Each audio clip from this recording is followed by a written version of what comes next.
Hello students, मैं अभिषेक कुमार आप लोगों का डीटीसी के ऑनलाइन क्लासेस में स्वागत करता हूं। तो चलिए, मैं थर्ड सेमेस्टर के बच्चों को बताना चाहूँगा कि भाई उन्हें अब ब्रांच पेपर पढ़ना मिल गया, मतलब उनका ब्रांच पेपर अब शुरू हो गया है। ठीक है, तो ये थर्ड सेमेस्टर में उन्हें 5 पेपर पढ़ने हैं, टोटल 5 पेपर्स पढ़ने हैं, जिसमें एक अप्लाइड मैथमेटिक्स सबके लिए कॉमन है। ठीक है, लेकिन बाकी 4 पेपर जो हैं उनकी ब्रांच से रिलेटेड है। मतलब कहने का मतलब है कि 4 ब्रांच पेपर उन्हें पढ़ने हैं। ठीक है, तो ये इलेक्ट्रिकल वाले बच्चों को 4 पेपर में से एक पेपर इलेक्ट्रिकल मेजरमेंट भी पढ़ना है। ठीक है, इलेक्ट्रिकल मेजरमेंट भी पढ़ना है।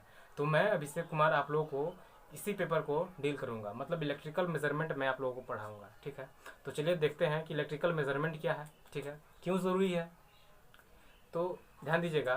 पहले तो ये जानते हैं कि भाई इलेक्ट्रिकल मेजरमेंट है क्या। कहने का यह मतलब है कि इलेक्ट्रिकल मेजरमेंट में हम पढ़ते क्या है, क्या करते हैं इसमें। तो ध्यान दीजिएगा, अब आप करंट के बारे में जानते हैं। ठीक है, करंट को आप नापते हैं, मापते हैं, उसका ऐसा यूनिट होता है अपना। ठीक है, एम्पियर। वोल्टेज के बारे में बात करें तो उसका भी यूनिट होता है अपना वोल्टेज, वोल्ट। पावर का अगर बात करें तो पावर का भी वाट होता है भाई, है कि नहीं बात। अगर एनर्जी का बात करें हम, ठीक है, तो उसका भी अपना यूनिट होता है जूल।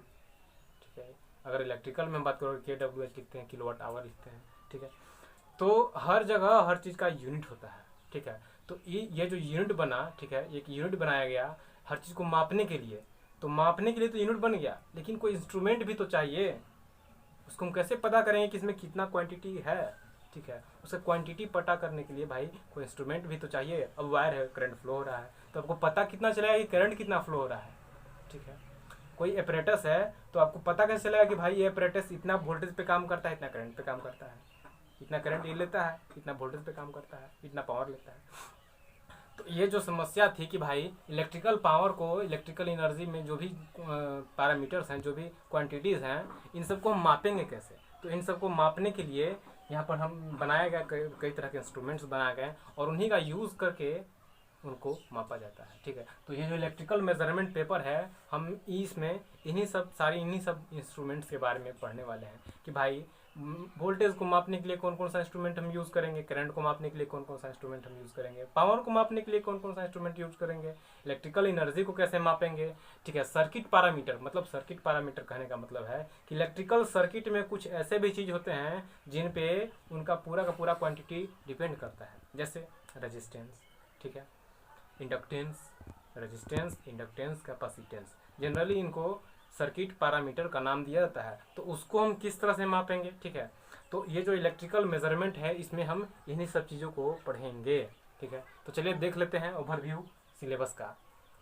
तो आपको यूनिट 1 में फंडामेंटल ऑफ मेजरमेंट, ठीक है, मतलब मेजरमेंट का फंडामेंटल्स के बारे में जानना है। मेजरमेंट क्यों ज़रूरी है, कैसे ज़रूरी है, ठीक है, इकोनॉमिकल क्यों है इलेक्ट्रिकल एनर्जी, इन सभी बातों को हम इसमें पढ़ेंगे। आगे आपका measurement of current end voltage. ठीक है, मतलब करंट और वोल्टेज को कैसे मापेंगे, उसके लिए क्या क्या इंस्ट्रूमेंट बनाएंगे, वो कैसे वर्क करेंगे, उनका वर्किंग प्रिंसिपल क्या होगा।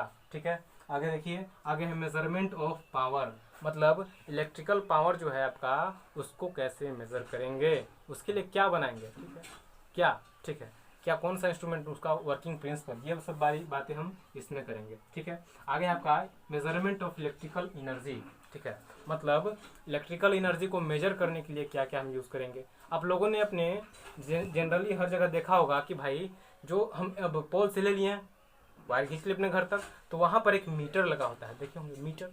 ठीक है, इलेक्ट्रिक मीटर। तो ये जो मीटर होता है उसका ही काम होता है कि भाई आप कितना एनर्जी यूज कर रहे हैं उसको वो नोट करके रखे, उसको मेज़र करके रखे। ठीक है, तो हम यहाँ पर मीटर के बारे में पढ़ेंगे। ठीक है, मीटर के बारे में पढ़ेंगे।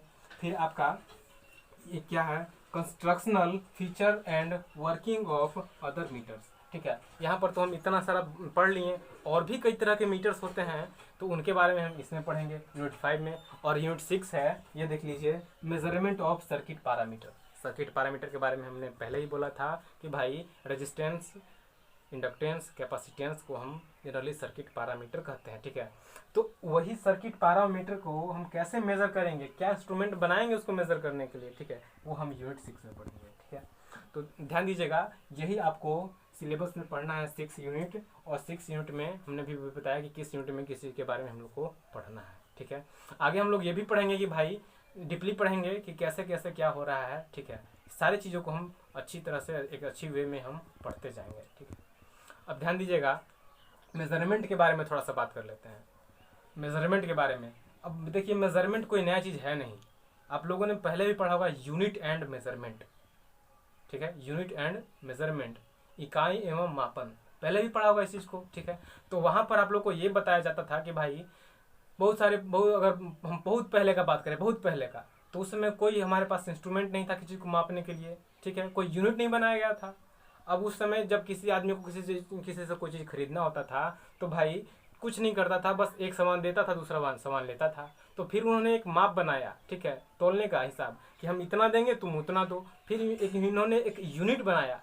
तो यूनिट बनाने के क्रम में देखिए हुआ क्या कि अलग अलग क्षेत्र वाले अपना अपना अलग अलग यूनिट बना लिए। ठीक है ना, अब जब आप उसमें पढ़ते होंगे तो आप लोग को मिलता होगा CGS यूनिट, MKS यूनिट, फिर भी FPS यूनिट, ठीक है, SI यूनिट। तो भाई अलग अलग क्षेत्र वाले ने अपना अलग अलग यूनिट तो बना लिया, अगर वो सभी आपस में व्यापार करें, ट्रेड करें, तो भाई दिक्कत तो होगा। तो भाई होता था यहाँ पर ये कि अलग अलग जितने भी हैं उनको सब इंटरनेशनली कनेक्ट किया गया और सबके लिए एक यूनिट बनाया गया, और उसी को हम लोग सिस्टम यूनिट का नाम देते थे, ऐसा यूनिट का नाम देते थे, और वही सबके लिए वैलिड होता था। कहने का मतलब है कि इंटरनेशनल लेवल पर जो यूनिट चल रहा है उसी को हम लोग ऐसा यूनिट का नाम देते हैं। ठीक है, तो देखिए यहाँ पर हम जितना भी बात करेंगे सब ऐसा यूनिट को लेकर के चलेंगे, और जो भी चीज़ हम पढ़ते हैं ऐसा यूनिट में ही पढ़ते हैं जनरली। ठीक है, तो देखिए यह है इलेक्ट्रिकल मेजरमेंट, और हम आप लोगों को लगातार क्लास देते रहेंगे, बने रहिए हमारे साथ, मिलते हैं अगले क्लास में।